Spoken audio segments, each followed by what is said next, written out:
Everyone, welcome to Nayra study. हम आप सब कैसे हैं? आई होप कि आप सभी बहुत अच्छे होंगे और अपनी स्टडी को भी बहुत ही अच्छे से कर रहे होंगे। तो फ्रेंड्स, आज के वीडियो लेक्चर में हम क्या कंप्लीट करने वाले हैं? तो आज के जो वीडियो लेक्चर में हम कंप्लीट करने वाले हैं वो आपका सब्जेक्ट हो जाता है बाल विकास एवं सीखने की प्रक्रिया। और इसमें कंप्लीट क्या करेंगे, इसमें जो 2023 आप लोग देख सकते हैं 2023 में जो पेपर आया हुआ था उसको सॉल्व करेंगे, उसके कुछ क्वेश्चंस को सॉल्व करेंगे। अगर हम देखिए 40 क्वेश्चंस कंप्लीट करने लगे ना तो काफ़ी लॉन्ग क्लास चली जाएगी, तो हम थोड़ी शॉर्ट ही क्लास रखेंगे। तो इसमें हो सकता है बहुविकल्पीय टाइप और अतिलघु टाइप कंप्लीट करें, और ये भी हो सकता है कि सिर्फ बहुविकल्पीय टाइप क्वेश्चंस कंप्लीट करें। क्योंकि इसमें ना डिटेल में चीज़ों पर डिस्कस कर रहे हैं, और जब डिटेल में डिस्कस करते हैं तो थोड़ी सी लॉन्ग क्लास चली जाती है। सो आप लोग बिल्कुल भी टेंशन मत लीजिएगा कि अगर 2 से 3 पार्ट में भी हो जाए तब भी कोई दिक्कत वाली बात नहीं है। अगर आपने पूरा पेपर, जैसे कि 2023 का पेपर है और आपने इसके वस्तुनिष्ठ type questions, very short type question और शॉर्ट टाइप क्वेश्चंस कंप्लीट कर लिए, तो आपकी प्रॉब्लम जो है ना एग्ज़ाम की 50 to 60% क्या होती है, ख़त्म हो जाती है, जो टेंशन होती है।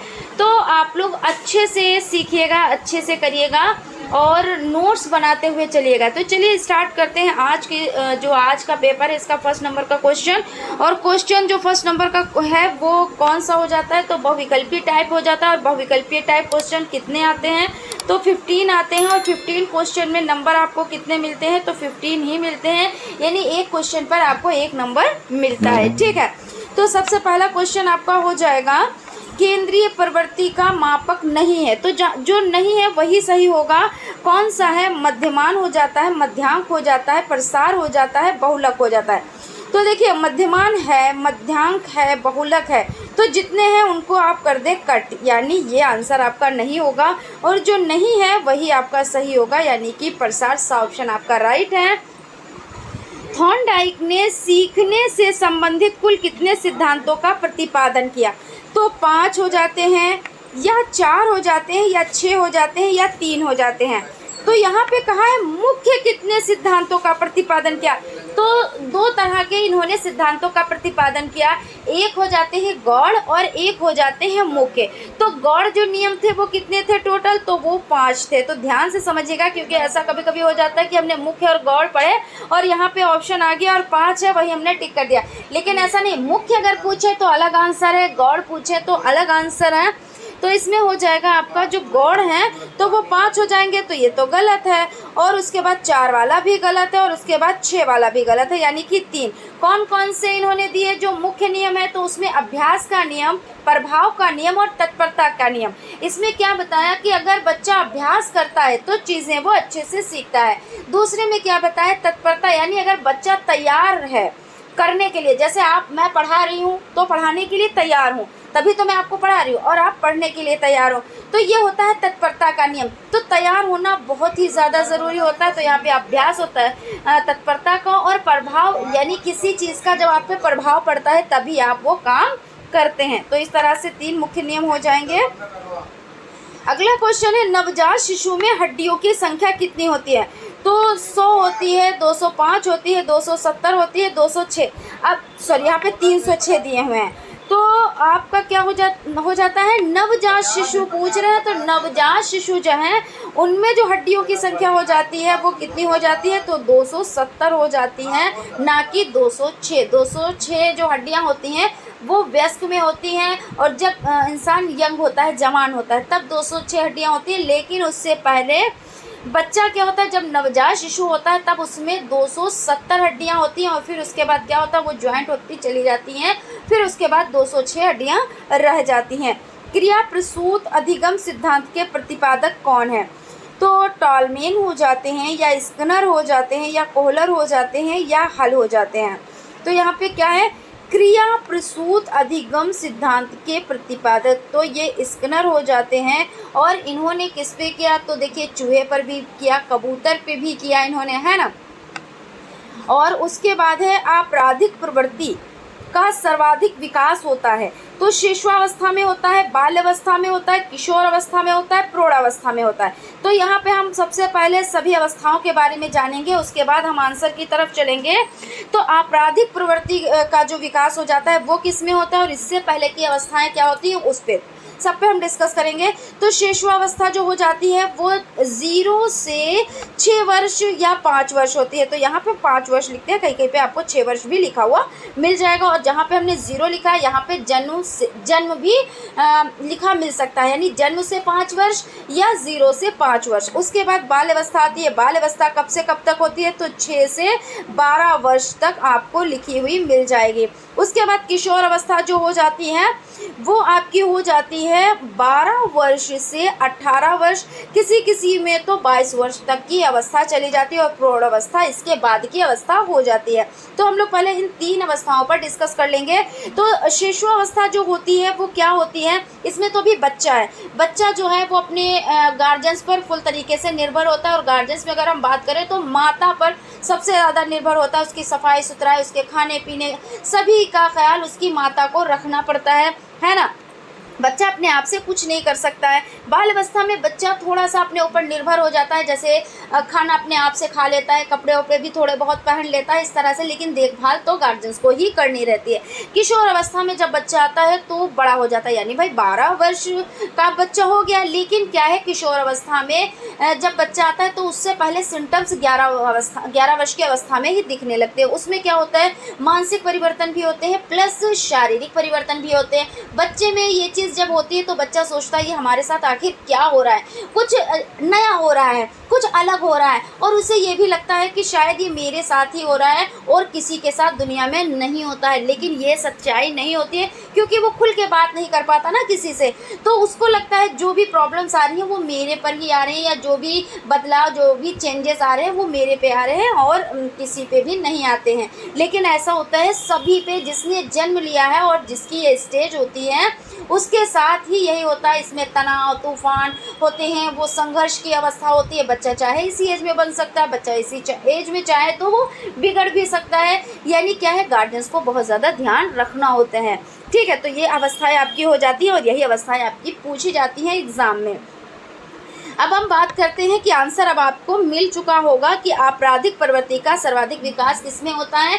तो बच्चा चाहे तो वो धार्मिक प्रवृत्ति का हो सकता है, चाहे तो वो बहुत ज़्यादा सक्सेस की तरफ बढ़ सकता है, और चाहे तो वो कैसा हो सकता है, धर्म की तरफ बिल्कुल भी नहीं जाए, बिल्कुल एकदम से निठल्ला हो जाए, एकदम चोर उचक्का कुछ भी बन सकता है। जैसी संगत वैसा असर, क्योंकि इस एज में बच्चा ना क्या करता है, अपने बच्चा का है तो थोड़ा बड़ा हो गया ना भाई, किशोर अवस्था में बच्चा बड़ा हो जाता है तो वो अपने दोस्तों की सिर्फ सुनता है, अपने घर में माता पिता की बहुत ही कम सुनता है। जो चीज़ घर में नहीं पता होगी वो उनके दोस्तों को पता होगी। ठीक है, और बहुत ज़्यादा डिटेल में डिस्कस नहीं करेंगे वरना बहुत लॉन्ग में चले जाएंगे। तो यहीं पे हम इसको वाइंड अप करते हैं और इसमें आंसर आपका क्या हो जाएगा, किशोर अवस्था हो जाएगा। उसके बाद आपका है संज्ञानात्मक क्षमता की कमी से व्यक्तित्व में कठिनाई होती है। किसकी कठिनाई होती है, तो जो संज्ञानात्मक होता है उसमें क्या है, शारीरिक विकास में, बौद्धिक विकास में, व्यावसायिक विकास में, समायोजन में। तो संज्ञानात्मक जो क्षमता होती है वो बौद्धिक विकास की होती है, उसमें तो बुद्धि से ये जुड़ा हुआ होता है, तो इसलिए बा ऑप्शन आपका राइट हो जाएगा। अगला क्वेश्चन है, किसी दूसरी वस्तु की अपेक्षा एक ही वस्तु पर चेतना का केंद्रीकरण अवधान है। यहाँ पे देखिए, केंद्रीकरण अवधान है या कथन किसका है, तो क्रो का है, वुडवर्थ का है, डम्बिल का है, एवरिल का है, किसका हो जाएगा, तो किसी दूसरी वस्तु की अपेक्षा एक ही वस्तु पर चेतना का केंद्रीकरण जो अवधान है वो डम्बिल का कथन हो जाता है। इस तरह से सा ऑप्शन आपका राइट है। बुद्धि का विकास लगभग पूर्ण हो जाता है, तो किस स्टेज में पूर्ण हो जाता है बुद्धि का विकास, तो शिशुअवस्था में, बाल्यावस्था में, किशोर अवस्था में, सभी अवस्थाओं में। तो सभी अवस्थाओं में तो भाई नहीं है, सभी अवस्थाओं को तो हमने दिया काट। जब ये ऑप्शन ख़त्म हो गया तो इसमें से अब हमको किसमें संघर्ष करना है, किसमें जंग करनी है, 3 ऑप्शन में। तो 3 ऑप्शन में भाई शिशुअवस्था में बच्चे ने अभी जन्म लिया है और अभी अगर पूर्ण हो जाए तो वो चीज़ भी, तो अब 2 में अब 50-50% रह गया। तो बाल्यावस्था, ये भी अवस्था भी, बच्चा क्या है, छोटा है, अभी भी वो दूसरे पर निर्भर है कुछ चीज़ों के लिए और कुछ चीज़ें वो अपने आप से कर पा रहा है। ठीक है ना। तो इस तरह से क्या हो जाता है, किशोर अवस्था जो ये स्टेज हो जाती है, इसमें बुद्धि का विकास लगभग पूर्ण हो जाता है। और देखिए लगभग लगा हुआ है तो इसलिए आगे भी होता रहता है, ये चीज़ भी ध्यान में रखिएगा। जहाँ पे लगभग लग जाए तो इसका मतलब यही होता है कि और भी। और अगला क्वेश्चन है, सीखने को प्रभावित करने वाला सबसे प्रभावपूर्ण कारक क्या है? तो प्रेरणा है, सही है, ध्यान है, सही है, रुचि है, ये भी सही है, और स्मृति है। तो अब आप कहेंगे कि मैम आपने तो सभी पे सही कह दिया और यहाँ पे तो ऐसा कोई ऑप्शन भी नहीं है जिसमें सभी सही हैं, वो होना चाहिए इस तरह से। तो मैंने अगर आपसे कहा है कि ये सही है तो बिल्कुल सही है, लेकिन क्या है, इसमें से हमें जो सबसे बेस्ट है उसको निकालना है। और सबसे बेस्ट कौन सा है? तो प्रेरणा, यानी कि हमें कोई मोटिवेट कर रहा है। अच्छी बात है, मोटिवेट करना बहुत अच्छी बात है। इससे तो क्या होता है, बहुत लोग आगे बढ़ जाते हैं और बहुत लोग क्या होते हैं, पीछे मुड़ के देख लेते हैं और वो सक्सेस ही नहीं हो पाते। अगर कोई लोग बहुत होते नहीं है कि मोटिवेट करते हैं, ठीक है, बहुत अच्छे, वेरी गुड, शाबाश, ऐसे करके कहते हैं तो बच्चा क्या करता है, आगे बढ़ने की कोशिश करता है। लेकिन जब कहता है अरे तुम क्या करोगे, ठीक है, इतना पढ़ लिया, बहुत है, पढ़ लिख के होता भी क्या है, ऐसा करके कोई बोल के चला जाए तो क्या होता है, हम डिमोटिवेट होते हैं और वहीं से हम क्या करते हैं, अपने वापसी का रास्ता चुन लेते हैं, ऐसा भी हो जाता है। तो प्रेरणा है, लेकिन एक और है ध्यान। आप जब ध्यान देंगे किसी चीज़ पर तभी आप वर्क कर पाएंगे, ध्यान नहीं देंगे तो आप नहीं कर पाएंगे। आपके सम्मुख कितनी भी कठिनाइयाँ हो और अगर आपका ध्यान है, जैसे आप स्टडी कर रहे हैं, क्योंकि अब भाई आप बड़े हो गए तो अब टीचर बनने के लिए आप लोग ये कोर्स ही कर रहे हैं, लेकिन अब आप जब बड़े हैं तो आपकी जिम्मेदारियाँ भी होंगी, कुछ लोग इसमें जॉब भी कर रहे होंगे, है ना, और कुछ लोग हाउस वाइफ या जिनकी शादी हो गई या नहीं तो उन पे भी जिम्मेदारियां होती हैं। तो अब क्या है, उनमें से टाइम निकाल कर ही आप लोग वर्क कर रहे हैं। लेकिन क्यों? क्योंकि आपका इसमें ध्यान है, और ध्यान तभी है जब आपको इसमें इंटरेस्ट है। और इंटरेस्ट नहीं है तो बोले अरे सभी लोग ऐसा करते हैं भाई, सुबह उठते खा पी लेते हैं, थोड़ा बहुत इधर उधर का अपने काम हम किया और फिर आराम किया, ऐसा होता है ना। कुछ लोग कहते हैं अरे नहीं, इसमें नहीं, हमें क्या करना है, आराम के टाइम हमें अपना काम कर लेना है। क्यों? क्योंकि हम आगे क्या करेंगे, हमारा फ्यूचर ब्राइट हो सकता है, यही चीज़ तो होती है। तो ध्यान और ध्यान के साथ रुचि। तो अब समझ में आया होगा कि अब मैम क्या कहना चाहती हैं। तो अगर रुचि है आपको तो ये सभी चीज़ें महत्व रखती हैं, और अगर रुचि ही नहीं है तो ये सभी चीज़ें बेकार हो जाएंगी। ठीक है, तो इस तरह से ये आंसर आपका राइट है। और कहीं कहीं पे आपको प्रेरणा भी मिलेगी, लेकिन राइट आंसर आपका रुचि है। और मैं ये बार बार कह रही हूँ कि आंसर आपका रुचि ही है। बालक के अभी प्रेरणा उत्पन्न करने का प्रमुख स्रोत क्या है? उद्दीपक, रुचि, आवश्यकता, उपयुक्त, सभी। तो सभी हैं। देखिए उद्दीपक है, जब हमें किसी चीज़ की चाह होती है तो हम उसकी तरफ भागते हैं, और जब हम उसकी तरफ भागते हैं, जाते हैं, उसके लिए हम वर्क करते हैं तो हमें क्या मिलती है? हमें सक्सेस मिलती है। अब उद्दीपक है ना। और जैसे क्या, जैसे बिल्ली को क्या मच्छी रखी गई, मछली रखी गई, लेकिन क्या है, उसका पिंजरा बंद कर लिया गया और वो देख रही है, भूखी है, यानी उसका उद्दीपक बाहर है। अब उसको कैसे मिले, तो उसने क्या किया, वो उछल कूद उसने मचा दिया, यानी वो संघर्ष कर रही है, वो स्ट्रगल कर रही है। और एक टाइम पे क्या हुआ कि खट से क्या हुआ, पिंजरे खुल गया खट से, यानी उसकी जहाँ पे सिटकनी थी वहाँ पे उसका पैर पड़ा, और पैर पड़ते ही उसका दरवाज़ा खुल जाता है, और दरवाज़ा खुलने के बाद क्या होता है, उसको उसका उद्दीपक मिल जाता है। तो ये तो बहुत ज़्यादा ज़रूरी है। जैसे आप अपना डीएलएड कर रहे हैं तो काहे के लिए, कि आपको आगे बढ़ना है ना, आपको सेमेस्टर ये क्लियर करना, उसके बाद दूसरा सेमेस्टर लाना, दूसरा सेमेस्टर क्लियर करना है, सारे सेमेस्टर क्लियर करके आपको क्या बनना है, अध्यापक बनना है, यही चीज़ तो है। उसके बाद क्या है, रुचि। तो रुचि के बारे में तो अभी हम बहुत ज़्यादा एक्सप्लेन कर चुके हैं कि जब तक आपको इंटरेस्ट नहीं होगा तब तक आप वर्क नहीं करेंगे, जब इंटरेस्ट होगा तभी आप वर्क करेंगे। कोई भी वर्क हो, ऐसा नहीं है कि सिर्फ पढ़ाई ही वाला हो, कोई भी वर्क हो आप बिना इंटरेस्ट के नहीं कर सकते। आवश्यकता की आपको अगर ज़रूरत है उस चीज़ की तो आप करेंगे, और अगर ज़रूरत नहीं है तो आप नहीं करेंगे। तो इस तरह से ये सभी हो जाएंगे। और अनुवांशिकता का वाहक होता है, कौन होता है अनुवांशिकता का वाहक? तो RNA होता है केंद्रक होता है, जीन्स होता है, शिरा होता है, क्या होता है? तो जो सा ऑप्शन में है जीन्स है, ये आनुवांशिकता के वाहक होते हैं। जैसे कहते हैं ना कि आनुवांशिक गुण है इनमें, आनुवांशिक गुण यानी जो बच्चा है वो थोड़ा सा उसका कुछ चीज़ें उसमें दादा पे गई, कुछ चीज़ें नाना पे गई, इस तरह से होता नहीं, तो आनुवंशिकता होती है ये। और उसके बाद आपका होता है व्यक्तित्व मापन की सबसे अच्छी विधि कौन सी है? तो व्यक्तिगत है, वस्तुनिष्ठ है, प्रक्षेपण है, ये सभी, तो इसमें प्रक्षेपण हो जाएगा। और भाटिया बेटरी परीक्षण संबंधित है किससे? अभिरुचि से, व्यक्तित्व से, बुद्धि से, इनमें से कोई नहीं। तो भाटिया बेटरी परीक्षण जो हो जाता है वो बुद्धि से संबंधित होता है, और यह परीक्षण बुद्धि की जांच करता है कि किसमें कितनी बुद्धि है। ठीक है, और उसके बाद अगला क्वेश्चन हो जाता है शिक्षा में सृजनात्मकता का प्रयोग किस रूप में होता है? तो सीखना, तर्क, चिंतन, कल्पना। तो शिक्षा में सृजनात्मकता जो हो जाता है वो चिंतन।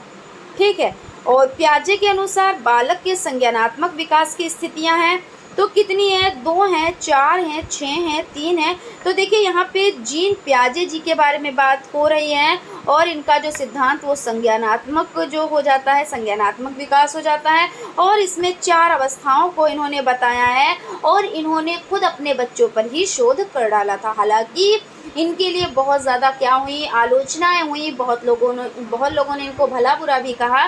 क्यों? क्योंकि इन्होंने अपने बच्चे पे शोध किया, क्योंकि छोटे बच्चे थे, छोटे बच्चे जब से थे तब से उनको देखना, उनको समझना कि कैसे बदलाव होते हैं, कैसे किस एज में क्या क्या चीज़ें होती है, सभी चीज़ों पर इन्होंने वर्क किया। तो आलोचनाएं तो खैर होती ही हैं, अगर कोई सक्सेस हो रहा है, कोई आगे बढ़ रहा है, तो उसकी आलोचनाएं होनी स्टार्ट ही हो जाती हैं। लेकिन अगर ऐसा ना हो तो बंदा सक्सेस भी नहीं हो पाता है ना। और आज हम उनको पढ़ रहे हैं, और आने वाले लोग भी, आने वाली जो पीढ़ी है वो भी इनके बारे में पढ़ेंगे। यानी इन्होंने क्या किया, इन्होंने सहन किया, चीज़ों को सहा, और उसके बाद आज इनका नाम लिया जा रहा है, इनके बारे में जाना जा रहा है ना।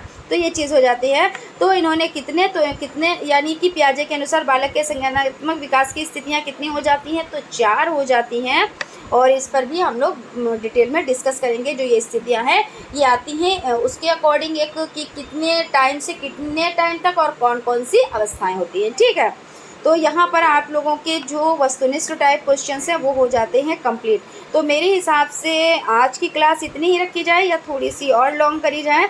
वैसे इतनी ही रखते हैं, और जो अति लघु उत्तरीय टाइप क्वेश्चंस हैं उनको हम अगले क्लास में सॉल्व करेंगे। सो आप लोग लास्ट तक बने रहिएगा, और भाई ज़रूरी होता है चीज़ों को देखना, समझना और उस पर वर्क करना। ठीक है, तो फिर मिलते हैं हम अगले क्लास में और आपके अति लघु उत्तरीय टाइप क्वेश्चंस के साथ। तब तक आप लोग अपना ख्याल रखें और स्टडी को कंटिन्यू करें। Thank you.